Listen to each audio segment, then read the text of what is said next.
So the question is, what do you do for a generic ankle sprain? Usually, most ankle sprains are going to be a lateral sprain, so you roll your ankle out. And those ligaments then are stretched and they can be torn. You can have a pretty serious ankle sprain. The good news about the ankle in general is that it's a fairly stable joint, so that even without those ligaments, you can stand on it without everything falling apart. But in order to recover, there are three stages of an ankle sprain, and the recovery in the program changes for what stage you're in. In the initial stage, it's really the acute stage. There's going to be a lot of swelling. There's going to be a lack of range of motion. You're going to have a difficult time putting weight on that ankle. And so we're trying to gain control again of the swelling and the lack of range of motion and the inability to weight bear. And so we do that. First, we control swelling with the old acronym RICE, which is rest, ice, compression, and elevation. That helps us move on to the next phase, which is actually sometimes very soon.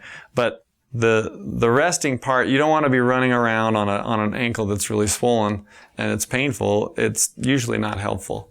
And ice really helps with the swelling, as does compression. You can use an ACE bandage or a compression stocking, things like that. In order to also rest it, it's a good idea to use an assistive device, either crutches or a cane or something that's appropriate to take some weight off of that as you're walking around. As we get to the next phase, the subacute phase, we want to regain range of motion. We want to work on strength. We want to work on balance. We want to work on proprioception, which is the sensation of where you are in space without looking at your ankle. When those ligaments stretch, we lose a little bit of sensation of where we are. And so that ankle becomes a little bit more unstable, even though eventually we can get all of our stability. We usually can get all of our stability back, depending on the severity of the sprain. So in that subacute phase, we work on things like range of motion with some gentle stretch.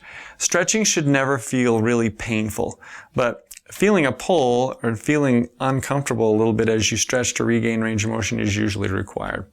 So the old calf stretch that we do in preparation for a run, something like that, that's a helpful stretch to regain range of motion. Also, working back into full weight bearing by weaning off of your crutch or your cane. This is the time when you do that, and you let pain be your guide as you work back into it. There's a general rule of thumb: if you can't walk without a limp, you probably need an assistive device. And then strengthening. Strengthening is another thing that we need to regain our strength after a sprain like that, mostly because you've been down for a period of time, and so you're losing strength. There's some atrophy that's happened over time. And so we do that with a series of exercises that are pretty basic things to regain strength, getting your ankle to strengthen up. So the third phase is the recovery phase, where we're returning to sport, we're returning to full activity. The way we get back into that is, this is where we're really adding a lot of aggressive strengthening exercises. We're doing a lot more aggressive agility and skill exercises so we can fully regain balance and proprioception and the explosive power that comes with a full recovery.